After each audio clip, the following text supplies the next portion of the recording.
It's time for the Giz Wiz with Mad's maddest writer, DeBartolo. This is episode 2078, recorded Thursday, February 5th, 2026. Chillin' with Chad.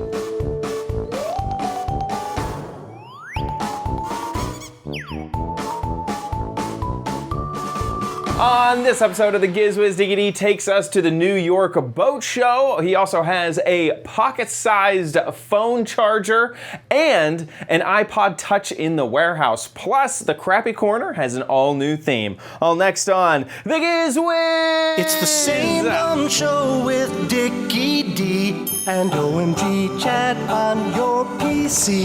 It's time for the Giz Wiz because gadgets are his business. They've got a gizmo sickness, geek disease, under pathology. Rows and rows of USBs, glowing LEDs. Get ready for the Giz Wiz now. And here is your gadget athlete, Dick DeBartolo. How you doing, Diggity? I'm doing good, sir. And you? Doing good, doing good. It's warming up after the little cold snap for me, which not for you. We had our warm up today was 32. And Saturday night, it will be 6. Ooh, yeah. Yeah. And 32 is still frozen solid. Oh, my gosh. Yes. That still won't thaw anything. No. Winds 30 to 40 miles an hour, so it's going to be like 20 degrees below zero. No. No. No. This is the worst winter I remember. It's just man. awful. Yeah. Anything new for you this last week? Boy, nothing really thrilling. I couldn't even see the trains for several days because they plowed the park and put all the snow up on blocking the way to see the trains. Oh, so yeah. Oh, the grates. Finally, I went down yesterday with ski poles so I could climb to the top of and peek and see the Chicago Limited go by. Oh, no. Yeah. And I assume you were worried about ice. I mean, I don't... I've been seeing so many videos of this winter around, and I don't even know where, what part of the country, but oh my gosh. I posted a picture of the Hudson with tons of ice. Someone said, we could use that for parking spaces. Yeah. Whoa. Not good. Good. Let's see, over the weekend, I did run in a 5K. I was part of the Orlando Magic 5K, which is the basketball team here in Orlando. They threw a 5K, so that was fun to run in that. And they had all their mascots out there and stuff like that. So it was a ton of fun, yeah. Good. Yeah. Good. Yeah, about it. Are you working your way up to do a marathon? Oh, my gosh. Maybe. No, I have nothing on planned for anything like that. I don't even have like a half marathon planned. Okay. Like the next one that, so Orlando has a half marathon, and then of course Disney has their half marathon. So those would be kind of the only ones that I'd be able to go to, and those only happen like the one in Orlando only happens once a year, so that would be next fall. But it would still be something I'd kind of want to start training for now, if it's still 9 months away, because that's actually kind of pretty far away. But in the first up to about 3 months before a race, if you're going to run more than 12 miles, yeah, I would say you want to start truly training. More than 10 miles. More than 10 miles, you truly need to train. Even at 10 miles for someone who's athletic, who has never run before, it's a push. And so I have not run that distance in probably a year and a half.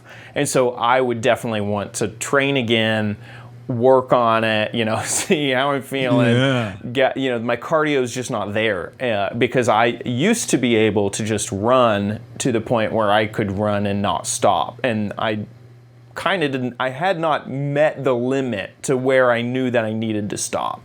I was like, Wow. It was like I could just start I could run at such a pace where I could run, and then I could jog to a degree where my lungs would just work good enough that I'd be back and I could run again. Not there now. Not there now. And so I'd have to train up to that. A 5K though, I can do. The thing is you think about it in times of workout. A 5K, if you're running really, really fast, is like 25 minutes. An average person, right? I mean, like the athletes at the 5K that I was just at, they finished it in 15 minutes. 15, 16 minutes. That's like 6-minute miles is what you're running. You're running a whole mile in 6 minutes. I would be more at a 10-minute mile. A fast runner or a fast-ish runner would be like at a 9-minute mile. So those 3 miles over 10 minutes, you're done in 30 minutes. But when you get up to 13 miles, 16 miles, it just becomes such a long workout. You're just doing it for 3 hours. Marathons, last so many hours of just running.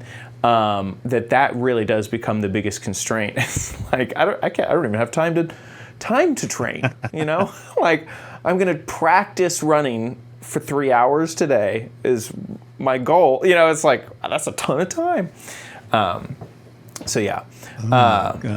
Yeah. Okay, let's jump into it. The New York Boat Show, something you're crazy excited about. I was, and I made a little video there, and this is some of the stuff I saw, and with Dennis. Ooh. The New York Boat Show opened January 21st, but closed on January 24th because of the big New York City snowstorm. But let's look around. Big attraction for quieter water like lakes and rivers that don't have a lot of traffic are deck boats. This is from Avalon, and as you can see, this is very spacious, but it has a feature on it no other boat I have ever seen has. We'll walk on up, and here's your helm, the steering station, and this is the floating flame. And this is said to be the only approved fire pit for a boat. Okay, wow. So we're going to go back, find out more about the current fire flame pit, is only and then for we'll also find demonstration out the price purposes. of the boat. Yes. So the walkthrough, that was the Avalon 23, but we have an official here, John, who's going to tell us the speed. And then I have a question for you, John. So Absolutely. The speed of this with the Merc 115? The 23-footer with the 115, if it had the high-performance lifting fins. That's this. That's what I was going to ask you. Why does that boat have those and this boat doesn't? It all depends on how you want to order them. Avalons are all custom built to a dealer spec when you order them. So you mix and match having them in your showroom different ways depending upon how you want to use it. If top speed is where you're going with the same engine, you would want to add those. Just by having those on the exact same boat, this boat is going to do 6 miles an hour more by having those. Okay, Wow, and that just would by bring disturbing the top water. speed to- 28 miles an hour with 2 passengers on a 23 LSZ with a 115 Pro XS. Okay, and the beam is 8.6? 8.6. 8.6, okay. Yes, sir. And do those strakes go all the way? Full length to the full front of the length boat. Correct. Okay. And is this a 2026 model? Yes, it is. Okay. All of the ones here are 2026s. And John, I have to ask you about the fire pit. That I'm going to have to defer you to Clint. So this is it from the back, and I don't know if it's bolted to the floor or not. But I just It had almost a looks bizarre you conversation could throw it in the water a little with a bit. gentleman from the company who said I wanted to ask about the price and something about the fire pit. And he said, unless we can do an entire thing talking about my marina and what I do here, I do not want to be in a video. Okay, so he's not in the video. So we can go to the website and find out more about the fire pit. Oh my God, we got a big wave coming. I think this thing's gonna slide. Just kidding. So We I get got this question in a the lot. company. Does the floating flame need to be bolted down? Answer to that is no. It's got rubber feet, just like a Yeti cooler. It's not gonna slide around. It's got the propane tank inside, super low center of gravity. This thing's good no matter what waves you're gonna be hitting. Okay, the number one question that we get, are fire pits on boats legal? The answer to that is there's no laws for or against fire pits on boats. It's a We're the gray only company area. doing it right now, and there are no legal standards for it. What I can say, that propane marine grills have been used for 75 years. People use them all the time. Literally, they've sold millions of them. They're safe, they're well adopted. That's usually my number one comeback when we're at boat shows and people ask about, is it legal? There's a trend at the boat show. One of them is to have wide open spaces and a lot of cabins, almost all glass, like this Navi here. This is a 28-footer, and as you can see, Whoa. you can see lots The of cabin is almost a scenery see-through. when you're inside the cabin. And we'll walk down here, and there's another boat. I'm going to carry my Progressive shopping bag with me. That one with the black trim? This guy, again, Yeah. Yeah. plenty of see-through room. Looking at a little deck boat here. This is very nice. Also, a lot of transoms are almost not transoms anymore. This is like all the way open to the back. So if you want to go Like water extended. skiing and you have to get in the water, just walk back and jump in the water. Here's another look at a different kind of transom. It's all glass with walk-through doors. And another boat where, look at how much of the side Whoa. falls down. So the deck becomes like a little patio.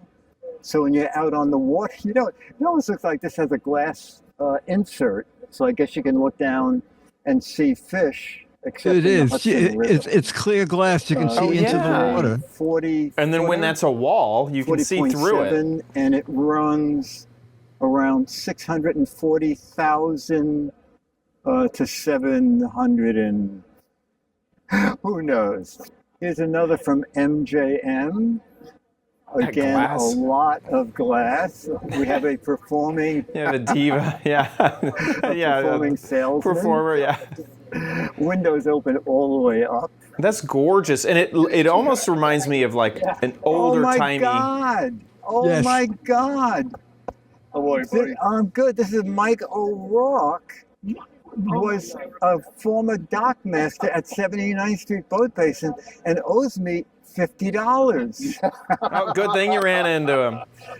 Yes, we that was, learned I about couldn't figure out boating what is that guy today? doing. Well, we Yeah. learned, as you saw, they're wide open. You can see all around you, even if you're in a boat.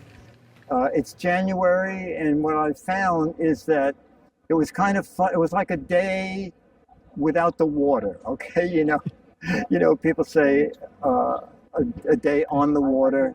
A day without the water is way cheaper than a day in the water.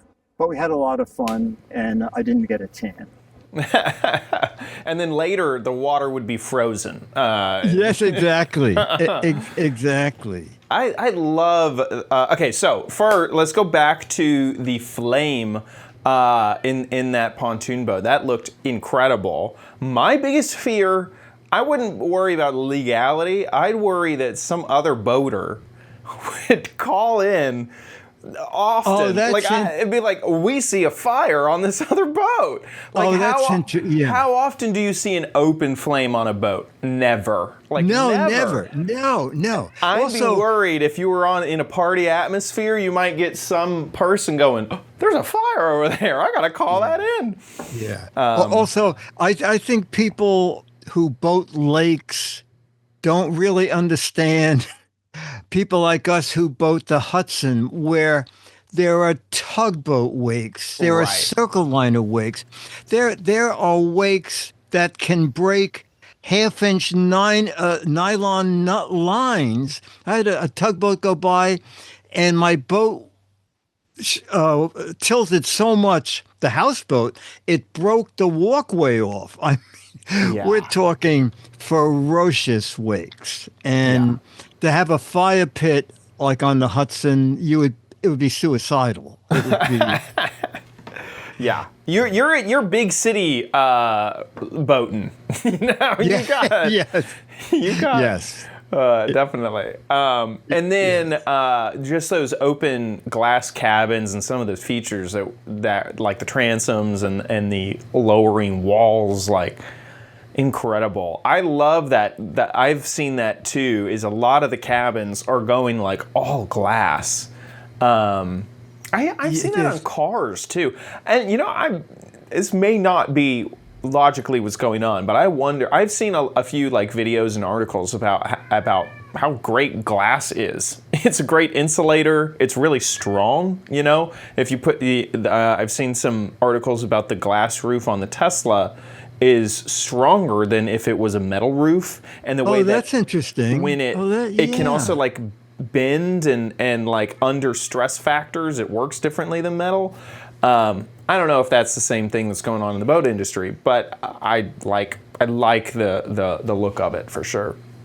I also, if I were buying a boat, I would have a boat with a transom. Again, if you break down in the Hudson or something and a tug goes by, you're going to have a 5 or 6 foot wake, and I don't want to have zero transom.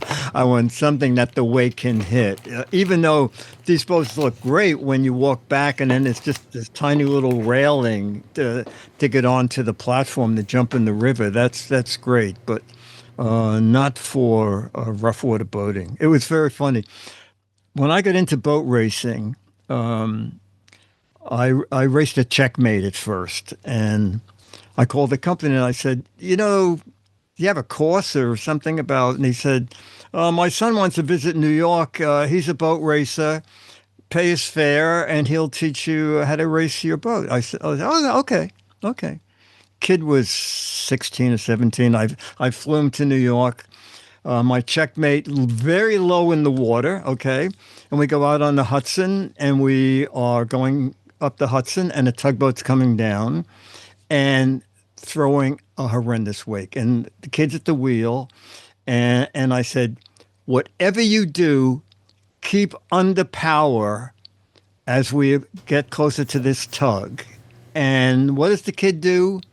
Pulls it back, which makes the bow go down, and this 5 foot wave goes over my boat. Oh my God. Fills it.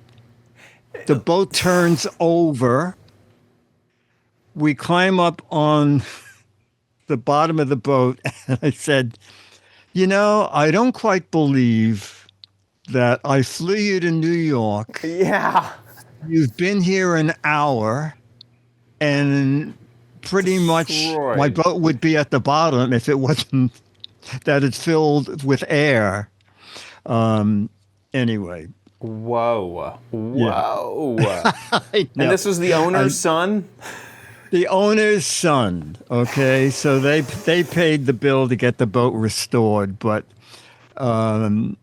people don't understand the power of tugs and Circle Line boats. Yeah. They're fierce. They're fierce. Yeah. Anyway. Oh my gosh. But I ain't buying a boat. Yeah. So no fear. Okie dokie. That is awesome. Love the boat show.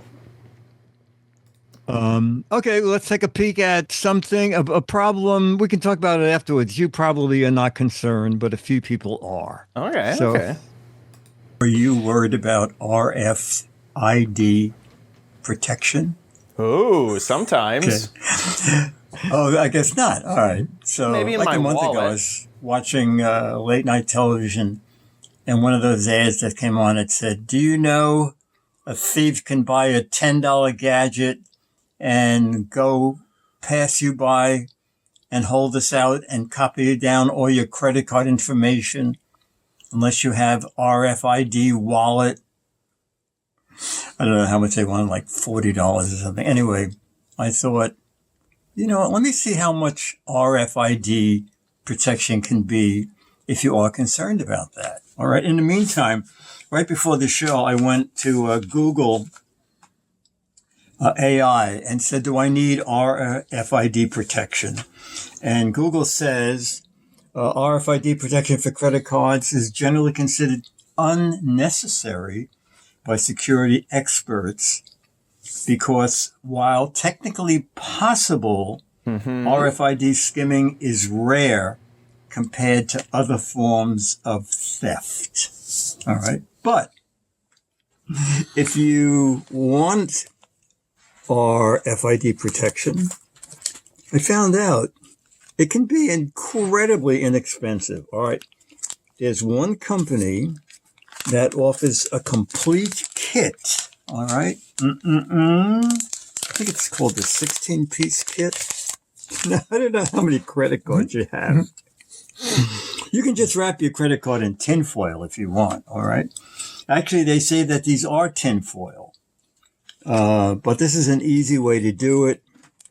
Is aluminum foil, and you just keep your credit card in there, and in theory, the detector cannot pull any info from it, and you get a ton of them. All right, look at this, and for passports, and this I don't understand.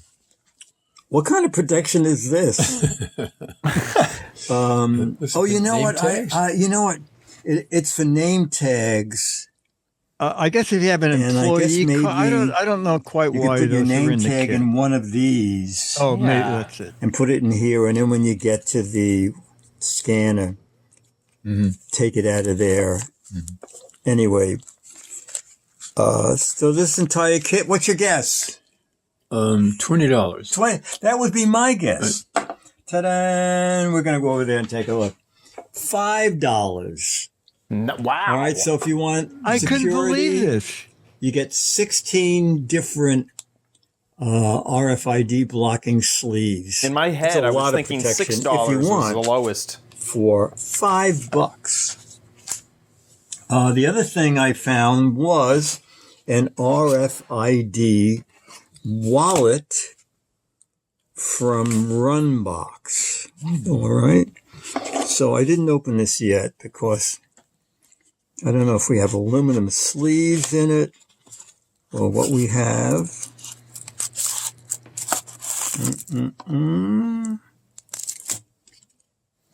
Also, I wanted to see how big and thick it was.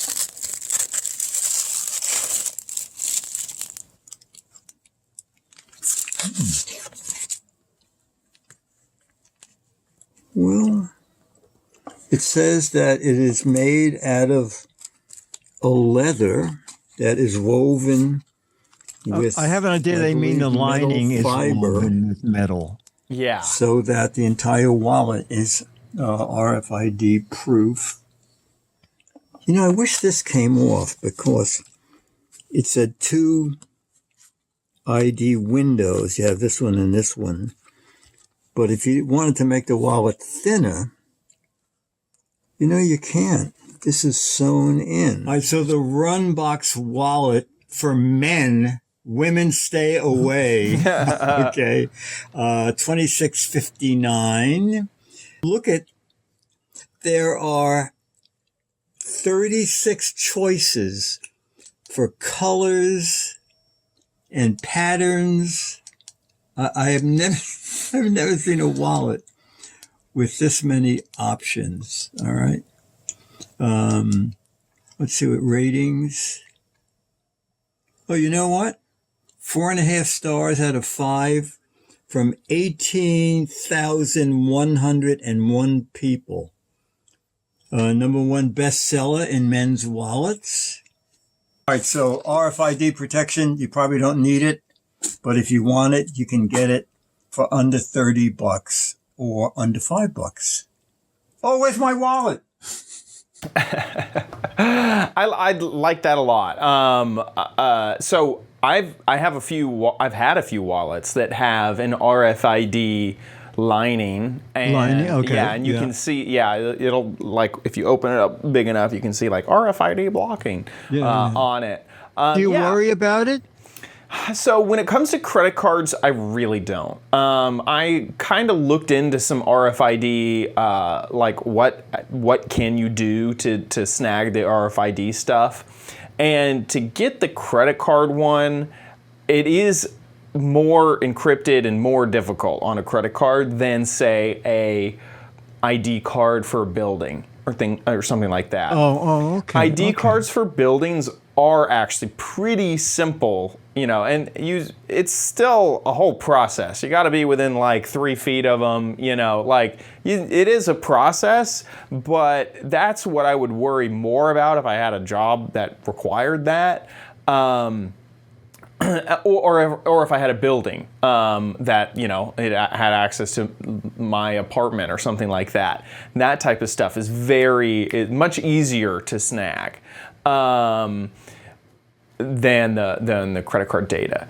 And I wouldn't really worry about it for passport. I know that it has that little chip in there, but I don't think I would worry that much at all about a passport.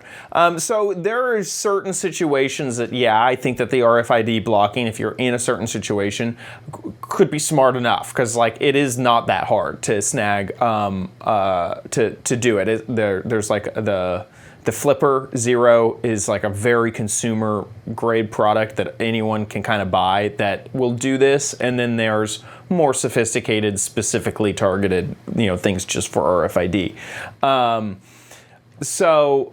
But at the same time, I typically, even if all of that, I'm still not that worried. It is a pretty sophisticated attack. If you're gonna get it from someone, you're getting it from like 5 or 6 people. You're not doing 10,000 people. You really do have to micro-target each person that you're getting, and so there's no real big way that this is like a big threat that this is going to happen in every single mall. That's interesting.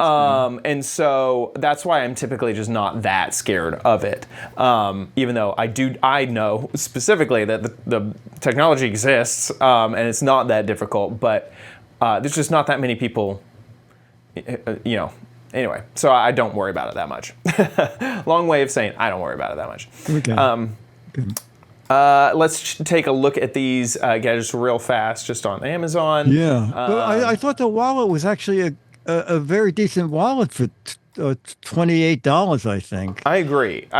And a lot of wallets, I'm telling you, have this built in, and you might not even know. I was trying to pull up my wallet earlier, and that I know that it had the RFID blocking in it, and I couldn't even find a note in there, like, a copy point that was like RFID blocking. Okay. I was like, because it is just a fabric that you kind of, that you just add to it that will block out the RFID signal. And also, the Run box, I like, it has a little key in the front to push the credit card out easier. Oh, yes. I've not seen that before. Yes.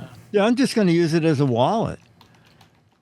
This, I might be able to find my wallet kind of quickly. This one. I think this is it. If the back has the same. Yeah. So it has that same sort of thing. Oh, it does. Yes, okay. Exactly. Yeah. Where you can push it out.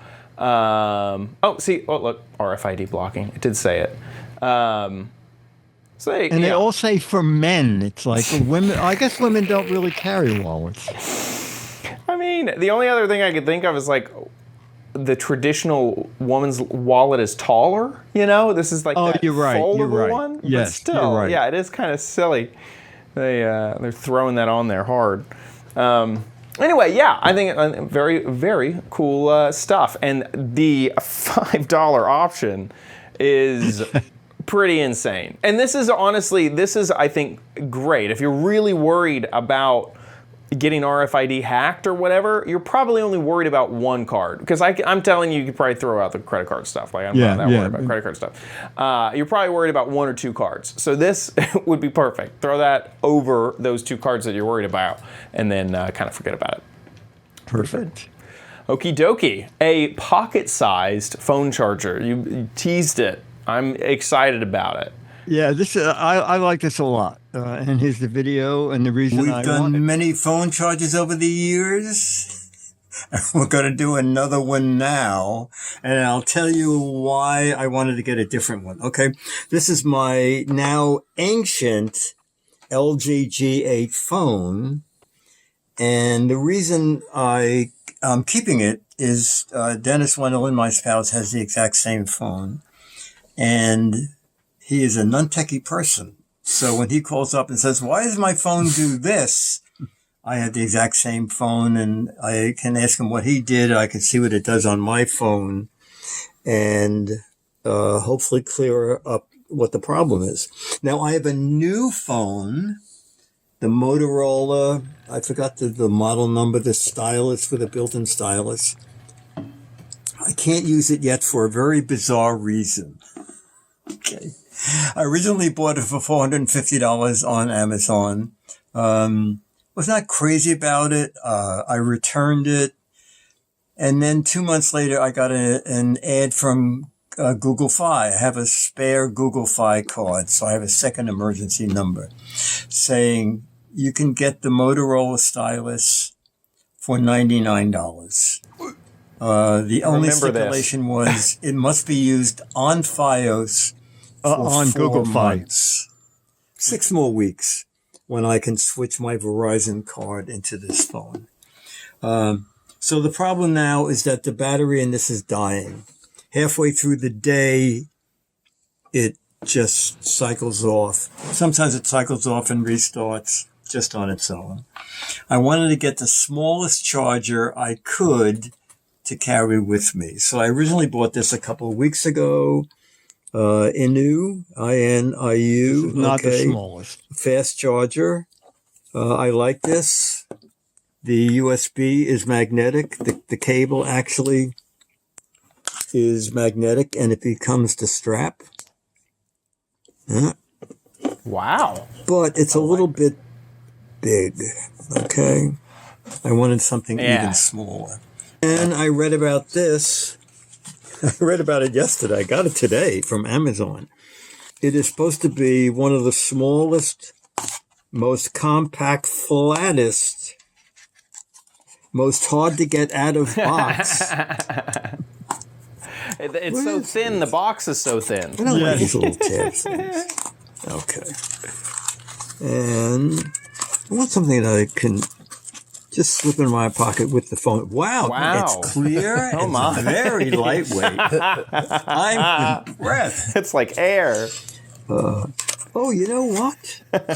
This is nice. Whoa! This is nice. That is a way. How many milliamps? It's only 2,500, but it's really neat. like why is half there a charge. cable in the box? To charge it? Oh, I know. If you're using the cable in the phone and you want to charge this while you're charging the phone, you would need another cable. So I guess that's what that is. All right, there's a little on switch here. Oh, okay. It's fully charged. Yeah. And this is the USB-C. All right, now They really should have just made the port that that cable comes out of be the charge port. Oh, okay. Oh, yes. Charging. But that would have been good. All right, so I like this. That is a that's so spiffy thin. little charger. Let's see how much it was. Was it $18? Is that all? Whoa! 4.4 stars out of 317 people. And you can get it in pink. It's a tiny battery, okay? It's 2,500 milliamps. But that'll be enough to get me through the rest of the day when this dies halfway through the day. And this little guy, I'll tell you how much this cost and how many milliamps this is. Oh, wow. The other one is 45 watt fast charging and 10,000 milliamps. I cannot believe it was $20. That's great. And and it has a little paw print. Each one of these is 25% for the battery. Boy, that to me seems like a deal for $20, and that got 4.5 stars from 71,530 people. And I've had several charges from that company before. That's this one there. In order to get that many reviews, the amount of products you have to sell, because not everybody reviews it, is staggering. Also, I was looking at it before the show. It has a flashlight. It has 3 ports. It has 2 USB-C in and out ports and a USB-A port. And it went up $1 since I recorded that a couple of days ago. And I love the cable attached. This is an incredible buy. Yeah. Didn't we already cover this? We're just covering it again. I don't think I did. Oh man, yeah, that is an incredible buy. I mean, that's great. Whoops, still only screenshot of that. And then the tiny, thin little. This is like the most perfect emergency battery. It really is, and 2,500 is fine. Yeah. To get you through. You know, it says we'll charge your phone halfway, but for an emergency, it's great. Right, and you're obviously, the trade-off is just how thin it is. You just throw it anywhere, throw it in a backpack and forget about it. About it. I may have a solution, by the way, for the phone problem. I'm pretty sure the Moto G stylus, based off of just quick Googling it, has dual SIM capability. So you can put 2 SIM cards in the same phone. And you might be able to just keep them both connected to the same network and use that phone and get both phone calls from it. I haven't ever experimented with dual SIMs, but quickly I just Googled it, and the Moto G stylus does do dual SIMs. So there's a thing to start Googling and looking up, is you might be able to put 2 in the same phone. Okay. But you know what? Even if I don't want to get hit with a $300 additional charge, but the thing is, when I will wait the 4 weeks or whatever it is, but I will keep my FiOS card. It'd be great. That would be wonderful. Yeah. And how do you make a call and tell the phone what number you want to use? So from my memory banks, this is only what we're going off of. So take it with a grain of salt.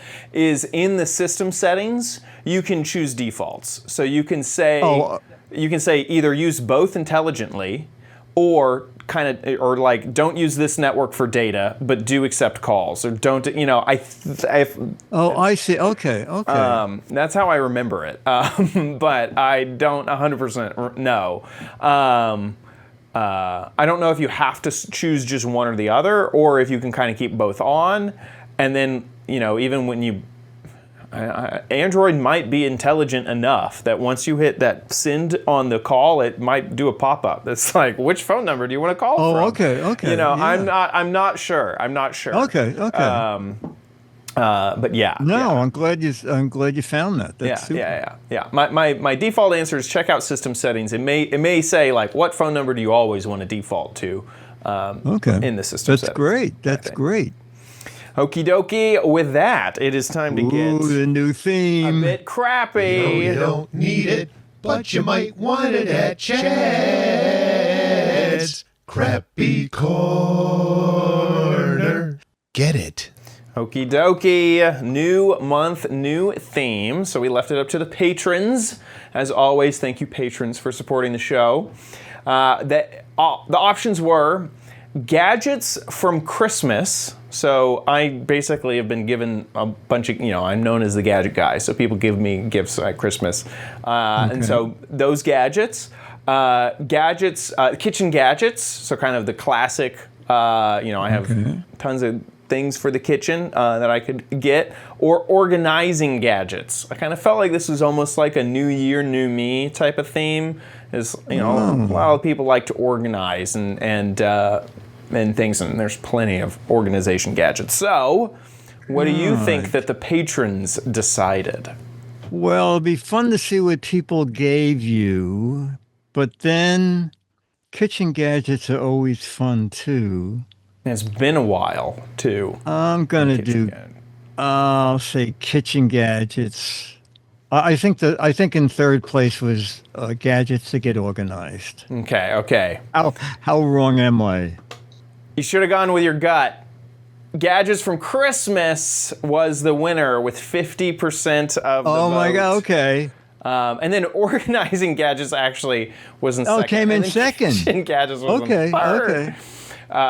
But yeah, so gadgets from Christmas is the category, and then I recorded a video earlier.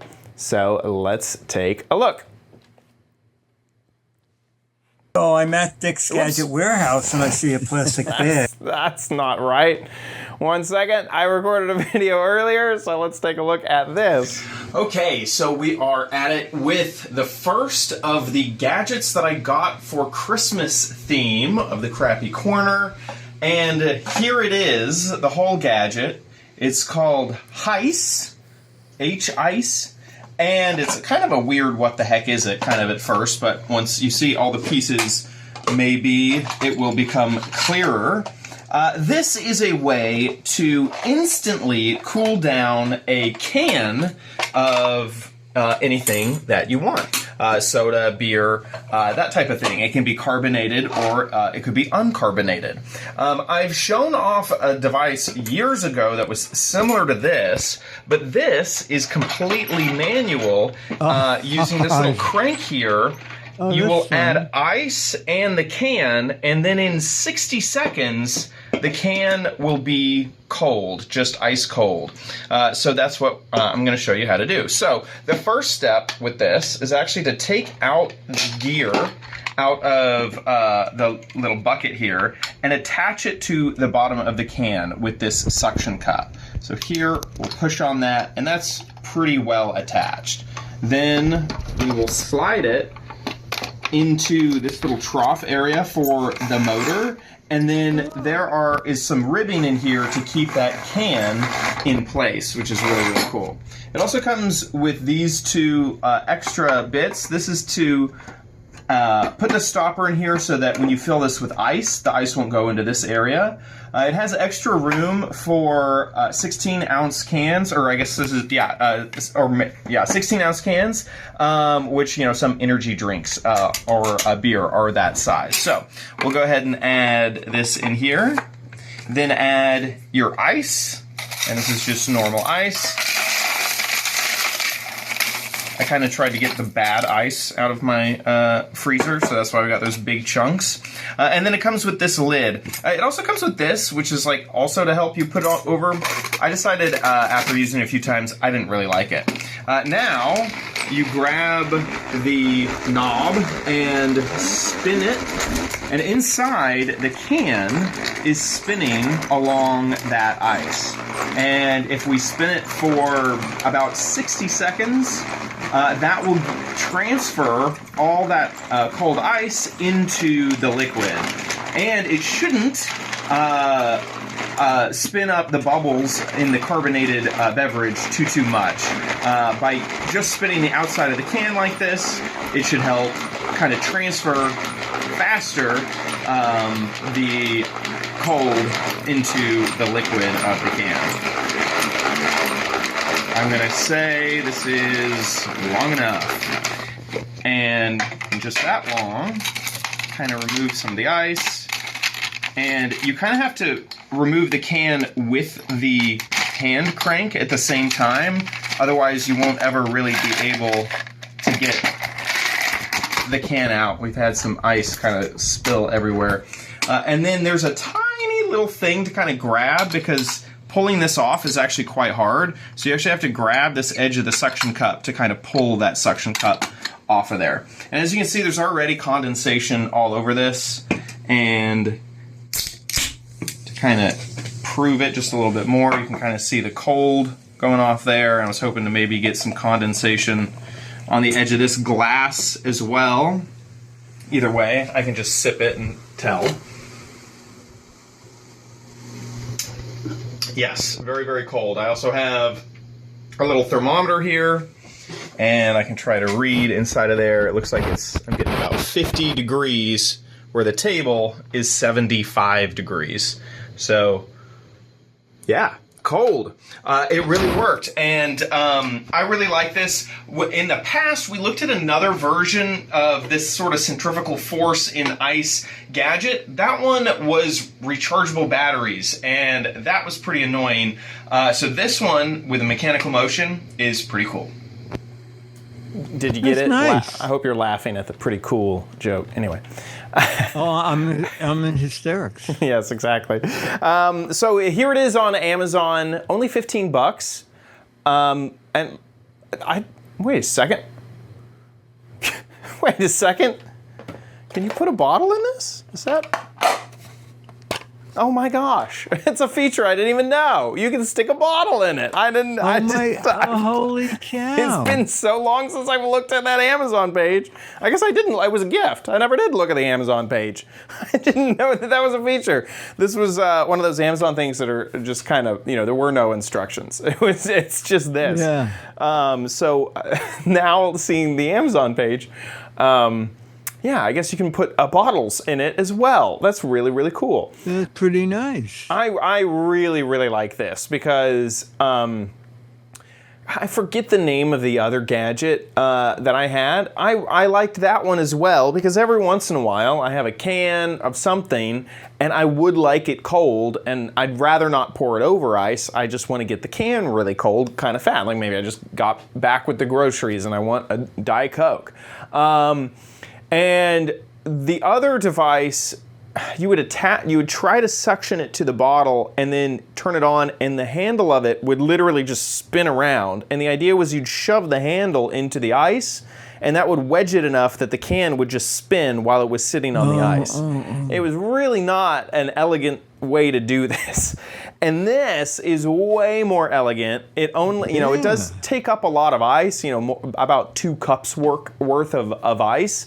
But it's really fast. I mean, I'm telling you, it's really fast. You just saw it. And so, to have a really cold beverage that quick is fun. And I really like the manual design of it, that it doesn't need anything else, which is great. And yeah, it won't foam up, as it says on the clever thing right very there. Yeah, clever. will not foam. Okie dokie. With that, let's head into the warehouse, Dick's Gadget Warehouse.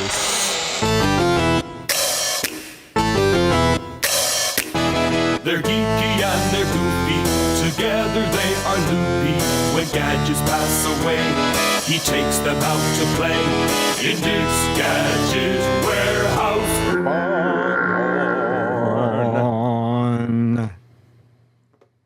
Okay, so I found this in the warehouse, and it's the iPod Touch.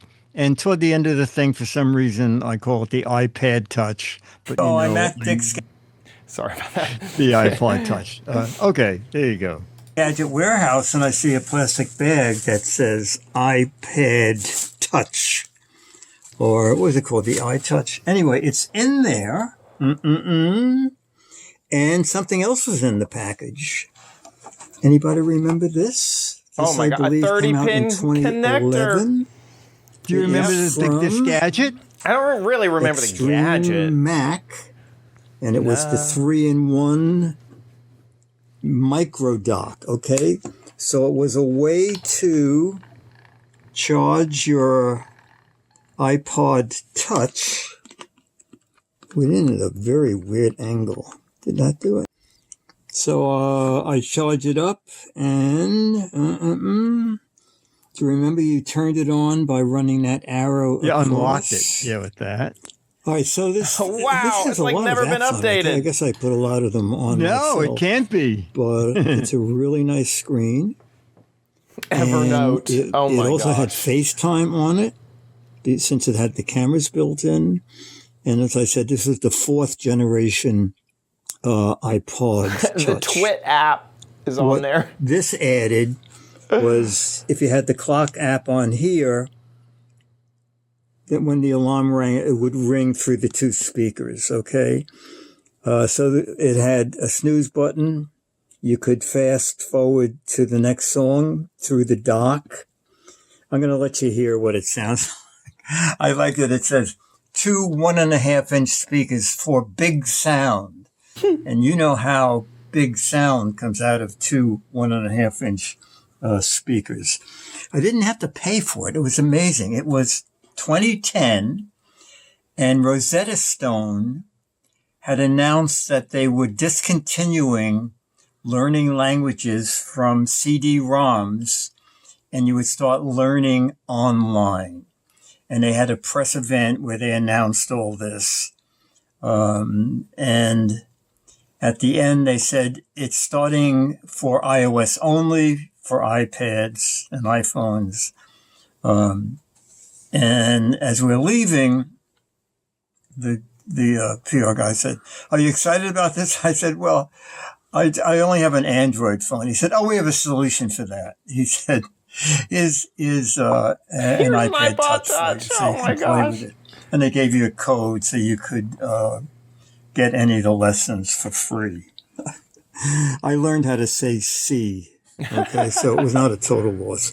And then shortly after I got the iPad Touch, I saw this Mac thing. The iPad Touch was $229 at introduction, which was, I did that little conversion. In today's money, it would be around $341.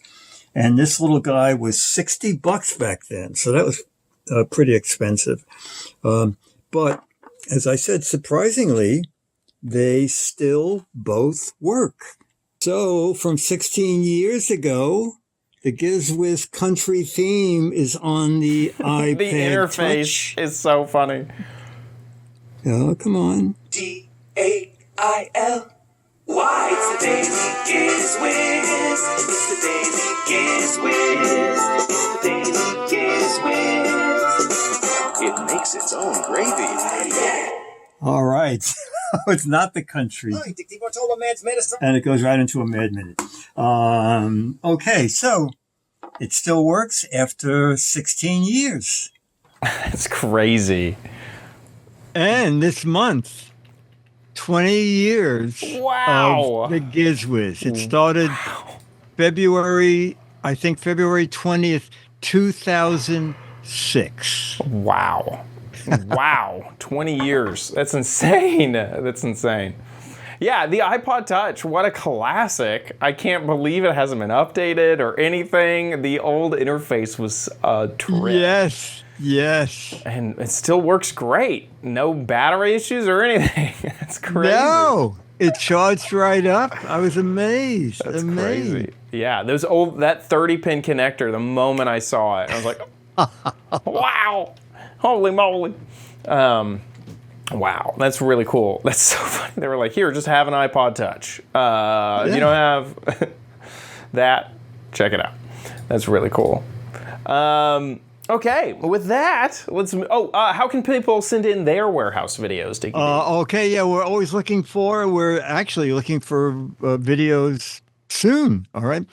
Make a video, 1 to 3 minutes, anything to do with a gadget. You have an old gadget like that, that's a lot of fun to see something from 15 to 20 years ago. Working or not, we love talking about it. And how little technology back then cost a lot of money. So make a video, 1 to 3 minutes, any kind of gadget, good, bad. Make sure it's landscape and we can hear you, and email it to us, mail at gizwiz.tv. And if we show it, we're showing 99% of what we get. Or you'll get the current issue of Mad Magazine autographed to you. And if you live outside the U.S., I will autograph a 40-year-old Alfred E. Newman photo and send you a high-res image for you to print out wherever else you are. Mail at gizwiz.tv. Anything to do with a gadget, do it. Do it. Do it now. With that, let's move on to the letter.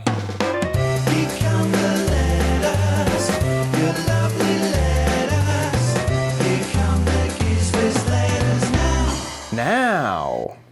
Our letter is from Phil in Toronto. He says, "Hi, everybody. I enjoy the show.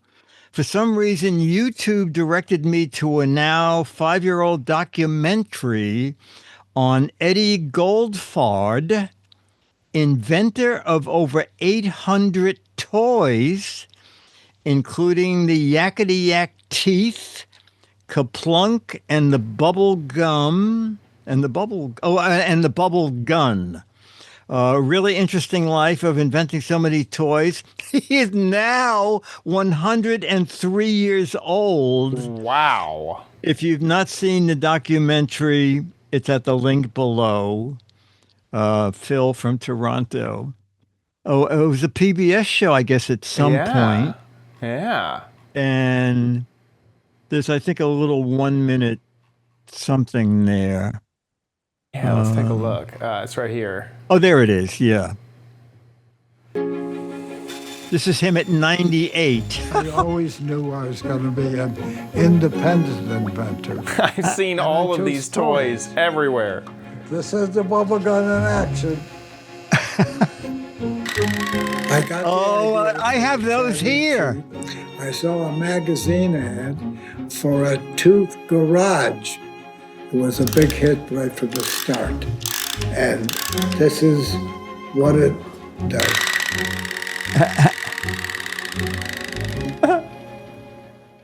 When I first get an idea of something, I visualize how I'm going to build it step by step. And when it comes to toys and games, anything can give me an idea. Wow. I think that when you do creative work, you stimulate your brain, and that helps keep your body healthy.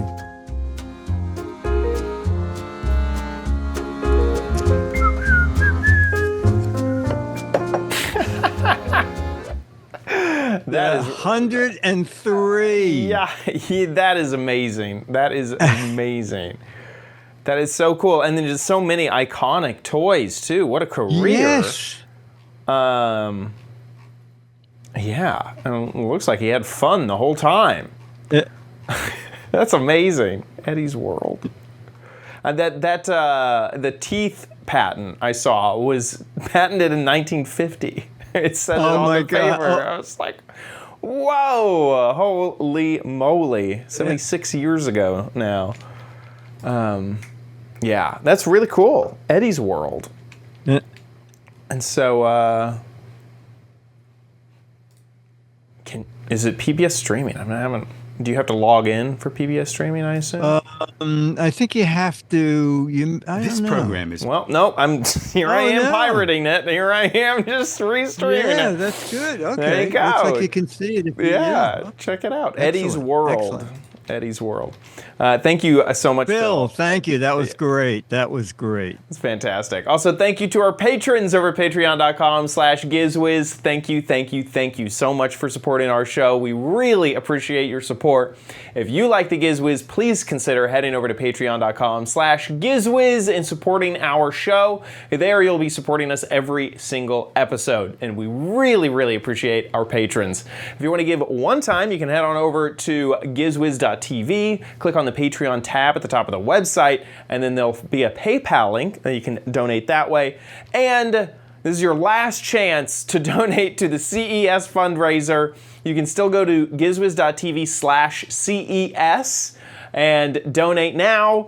Please do, and that'll be the last you hear about that. Head on over to gizwiz.tv whenever you want to watch the show live at just about every Thursday, 4:30 Pacific, 7:30 Eastern Time. And we will be live. The website will just update with the live stream whenever we are live. And please, I encourage you to join the chat room and chat along with all of the fantastic folks in the community. And if you need to catch a previous episode, you can do so on our website, on our YouTube page, or all over the internet.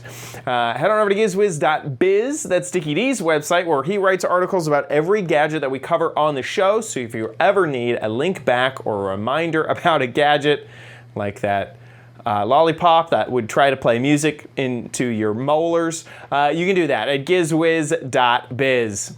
While you're there, play What the Heck Is It? This is the game show where you get to guess the gadget, not just a piece or a part of the gadget. That is the entire gadget.